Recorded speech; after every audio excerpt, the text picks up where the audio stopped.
Our motoring tip of the week concerns power steering systems and the noises they can produce. Now, many new cars now have electric power steering, but for decades and decades we had hydraulic power steering, which involved a belt-driven pump off the engine, about a liter of fluid, maybe a little bit more in that system circulating around and giving us the power assist we need to steer our vehicle.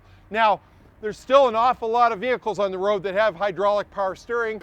Case in point, our 02 Yukon crew truck here, which is now, 17 model years old, and seems always the troubles that we have with this truck are to do with rust, and today's no exception. So what we have with the truck is we had a hell of a noise when we would turn the power steering and we were starting to lose assist. It's a yowling, howling kind of a sound when you turn the steering, and it's worse with engine RPM, and it's worse the lower the fluid level gets. So basically what we had here was a fluid leak. We lost some of the fluid. Power steering pump starts to cavitate, in other words, pick up air, and it produces a lot of noise. Now on the Yukon, in this corner of the grill right here is the power steering cooler.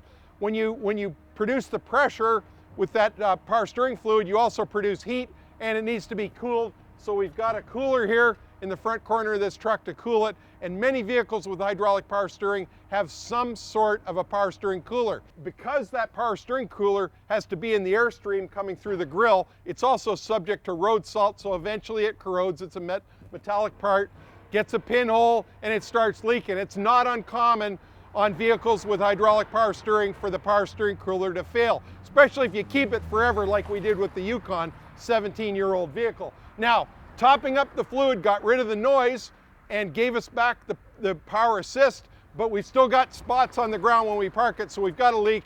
It's a very slow leak, so at least we can limp the vehicle into the shop. It's not a tow-in, and replace the power steering cooler. But it isn't always that way. You could have a catastrophic leak in there and you lose all the fluid very rapidly. You may have to tow it in, just depends on the scenario. But if you live in the Rust Belt around the Great Lakes, road salt on the road, eventually, if you keep the vehicle long enough, things like this happen, you will have to address it. That's your motoring tip of the week.